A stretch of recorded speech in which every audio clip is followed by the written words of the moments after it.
কেমন আছো তোমরা? Welcome back to my channel. আশা করছি সকলেই খুব ভালো আছো। আর প্রত্যেক দিনের মতো ব্লগের শুরুতে বড়দের চন্দ্র প্রণাম আর ছোটদেরকে আমার অনেক অনেক ভালোবাসা। আবার একবার hello everyone, welcome back to my channel. কেমন আছো তোমরা? আশা করি সকলেই খুব ভালো আছো। আর প্রত্যেক দিনের মতো বড়দের চরণে প্রণাম আর ছোটদেরকে আমার অনেক অনেক ভালোবাসা। যারা আজ ব্লগটা প্রথম দেখছো তাদেরকে বলি চ্যানেলটা প্লিজ সাবস্ক্রাইব করে পাশে থেকো। আর যারা আমার পুরনো বন্ধু তোমাদেরকে আমার অনেক অনেক ধন্যবাদ আমাকে এত ভালোবাসা দেওয়ার জন্য। আর আজকে হচ্ছে শনিবারের ব্লগটা আমি এখান থেকে স্টার্ট করছি। এখন ঘড়িতে বাজে 12টা। তো রান্না বান্না আমার কমপ্লিট হয়ে গেছে। ছেলেকে স্কুল পাঠাইনি। ছেলে ড্রয়িং করতে খুব ভালোবাসে, সপ্তাহে একদিন ড্রয়িং। আমি প্রথমেই তোমাদেরকে রান্নাঘরে বসে বসে মুখটা দেখাচ্ছি। কি করেছি তোমাদের সাথে শেয়ার করি। ভালো লাগলে ব্লগে অতি অবশ্যই কিন্তু একটা কমেন্ট করে জানানোর চেষ্টা করো। কমেন্টে কিন্তু কঞ্জুসি করো না, তোমরা কমেন্টে প্রচুর কঞ্জুসি করছো। একদম কঞ্জুসি করো না, কমেন্টটা করার চেষ্টা করো, তাহলে আমি মানে প্রচুর মোটিভেট হবো ব্লগ ভিডিও বানাতে। তো তোমরা অতি অবশ্যই কমেন্ট করো আর সাথে দেখো আমার। তো চলো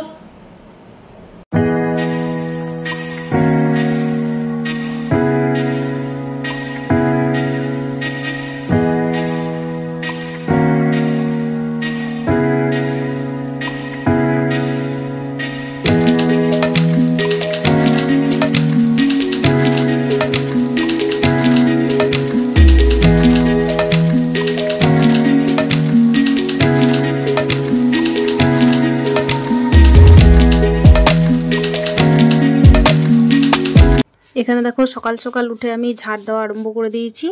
শান্তিকে তো স্কুলে পাঠাইনি, সেই জন্য আমি ঘুম থেকে উঠাইনি এখনো পর্যন্ত। তবে ঝাড়টা দিয়ে আমি ওকে উঠিয়ে দেবো, তারপরে ওকে আমাকে দিয়ে আসতে হবে ড্রয়িংয়ে। তো দেখো যেদিন স্কুল থাকে সেদিন সায়ন্তিককে উঠিয়ে দিই 5:10-15, খুব জোর 20-র মধ্যে। কেন কি 5:50 ওর স্কুলের গাড়িটা থাকে। কিন্তু শনিবার দিন ও কোনো রকম স্কুল যেতে চায় না, কেন কি শনিবার কোনো রকমের ড্রয়িংটা মিস করতে চায় না। তোকে ড্রয়িংয়ে আমি দিয়ে চলে এসেছি এদিকে। আর এসে আমি স্নান টান মাঝে সেরে তারপর পুজোটা দিয়ে ফেলবো। কেন কি এর মাঝে আমাকে রান্না টান্না বসিয়ে রান্নাটা অফ করেই আমাকে আবার আনতে যেতে হবে ওকে। তো এদিকে ভাতটা বসিয়ে দিয়েছি আর এখানে আমি ডালটা বসাচ্ছি। ডালটা আমি ডেলি করি, কেন কি ডালটা না করলে সায়ন্তিক একদম খেতে পারে না। আর ডালটা আমার মানে চাই ও একটু মানে ভাতটা শুকনো শুকনো বা কোনো সবজি দিয়ে না মাখিয়ে ডাল দিয়ে মাখিয়ে সবজি দিয়ে একসাথে খেতে না খুব ভালোবাসে।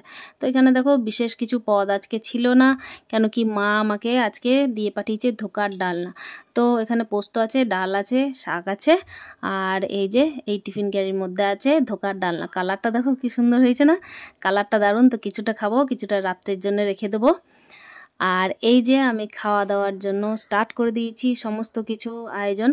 আর এখানে রাত্রের জন্য একটু মতো রেখে দিলাম, কেন কি টেস্টিও হবে মনে হচ্ছে খুব। তো রাত্রের জন্য একটু রেখে দিলাম। আর খাবার দাবার আমি একদম বাড়া আরম্ভ করে দিয়েছি। তারপর খাবারটা বেড়ে তারপর খেয়ে দিয়ে একটু তো রেস্ট করতেই হবে। তো চলো খাবারটা খেয়ে নেওয়া যাক। আর সায়ন্তিককে তো আমি মাঝে স্নান করিয়ে দিয়েছি। আর এদিকে সকাল থেকে এত পরিমাণ গরমটা পড়েছিল আজকে, যে বৃষ্টির তো কোনো নামগন্ধ নেই, কিন্তু আজকে মনে হচ্ছে বৃষ্টিটা এই যে চলে এসেছে। খেয়ে দিয়ে উঠতে উঠতেই বৃষ্টি। তো বাইরে মেঘের অবস্থা দেখে মনে হচ্ছে বৃষ্টি প্রায় চলে এসেছে।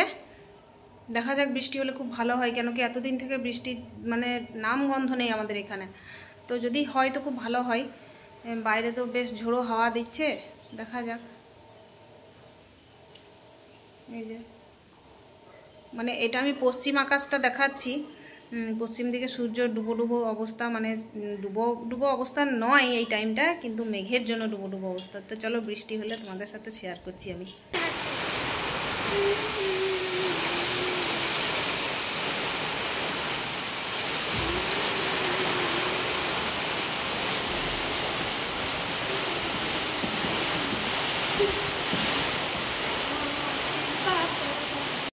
কার কোথায় বৃষ্টি হচ্ছে আমি জানি না, কোন জায়গায় কে বাস করছো, কিন্তু আমাদের এখানে একদম বৃষ্টিটা নেই। তো এই একটু মতো বৃষ্টিটা আরম্ভ হলো, বেশিক্ষণ যদিও হয়নি, কিন্তু এটা হচ্ছে আষাঢ় মাসের প্রথম বৃষ্টি। তো বৃষ্টিটা প্রচণ্ড উপভোগ করলাম আমি আর সায়ন্তিক দুজনেই।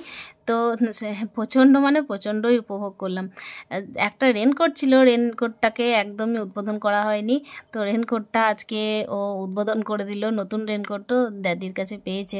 তো এই দেখো বৃষ্টির দেখো তাণ্ডব প্রথম 10 মিনিট তো দারুণ দিল, আর দেখতেও খুব ভালো লাগছিল, একদম মন জুড়িয়ে যাচ্ছিল, মনে হচ্ছিল বাইরে গিয়ে ভিজতে শুরু করে দিই।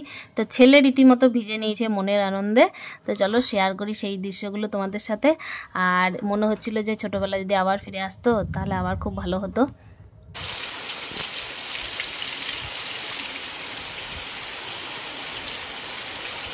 আর আমাকে এখানে দেখো, আমি হাতের মধ্যে বৃষ্টির জলটা নিচ্ছিলাম, খুব ভালো লাগছিল নিতে, কেন কি বাইরে তো যেতে পারলাম না। আর এখানে সায়ন্তিক প্রচণ্ড মানে চাইছিল যে না ও বাইরে গিয়ে ভিজবে, তো এখানে রেনকোটটাও পরে নিয়েছে, ও মানে ভিজবেই। তো এখানে বেরিয়ে গেল, কেন কি আমি আর বাধাও দিলাম না।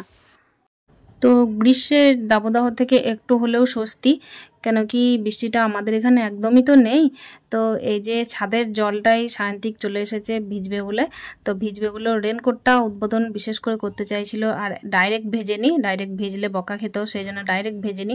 কিন্তু ও খুবই খুশি হয়েছে ভিজে, আর আমি ওকে ছেড়েও দিলাম। কিছু কিছু ক্ষেত্রে এগুলো ছেড়ে দেওয়াটা খুবই দরকার, কেন কি ছোটোবেলা তো আর ঘুরে আসে না।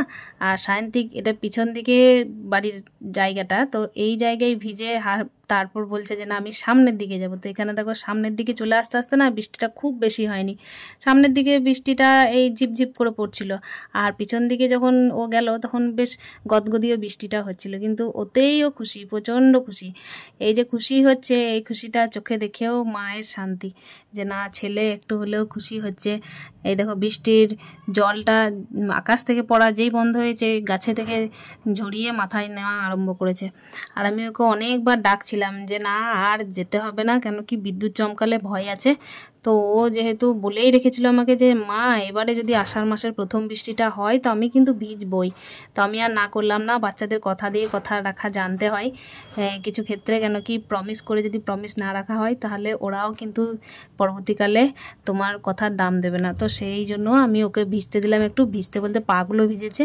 আর এখানে দেখো বৃষ্টি থেমেও গেছে, বেশিক্ষণের বৃষ্টি নয়, 15 থেকে 20 মিনিটের বৃষ্টি, কিন্তু যেটুকু হয় মাসের প্রথম বৃষ্টি তোমাদের সাথে শেয়ার করলাম। ভালো লাগলো অতি অবশ্যই একটা কমেন্টের মাধ্যমে জানিও যে কেমন লাগলো আমার ভিডিওটা। সাথে থেকো, পাশে থেকো। আর এই দেখো উঠোনটা একদম ধুয়ে পরিষ্কার হয়ে গেছে, আর বাইরেও বৃষ্টির আর কোনো নামগন্ধ নেই। তো যতটুকু হয়েছে ততটুকুই অনেক, যেটুকু হয়েছে আমার বাড়ির গাছগুলো একটু স্বস্তি পেয়েছে, আমি এতেই খুশি। আর সন্ধ্যের সময় এটা হচ্ছে ভিডিও ক্লিপটা দিচ্ছি তোমাদের। আর বৃষ্টি হবে মানে এখানে পকোড়া ভাজা হবে না বা কোনো রকমের বেগনি ছাকা হবে না, সেটা তো হতে পারে না। তো বৃষ্টি হলে পরে কিন্তু এখানে পকোড়া বা বেগনি অতি অবশ্যই হবে, আমাদের বাড়িতে হয়, অনেকের বাড়িতেই হয়। তো এখানে পকোড়ার মুড়ি চা এগুলো খেয়ে নেবো সন্ধ্যের টাইমে। আর কে কে খেতে চাও অতি অবশ্যই আমাকে জানাবে কমেন্টের মাধ্যমে, আমি নিশ্চয়ই চেষ্টা করব যারা আমার কাছাকাছি আছেও তাদেরকে খাওয়ানোর। তো দেখো এখানে তেলে ভাজা চলছে আমার বাড়ির, আর তার সাথে এদিকে চাও বসিয়ে দিয়েছি। আর বেগনিটা অনেকটাই ছিল, এরপরে আমি কিছুটা বেগনি প্রথমবারে দিয়ে তারপরে দ্বিতীয়বার আবার দিয়ে দেব। তো বৃষ্টির সময় চা, পকোড়া, মুড়ি মানে জাস্ট জমে যায়, তাই না?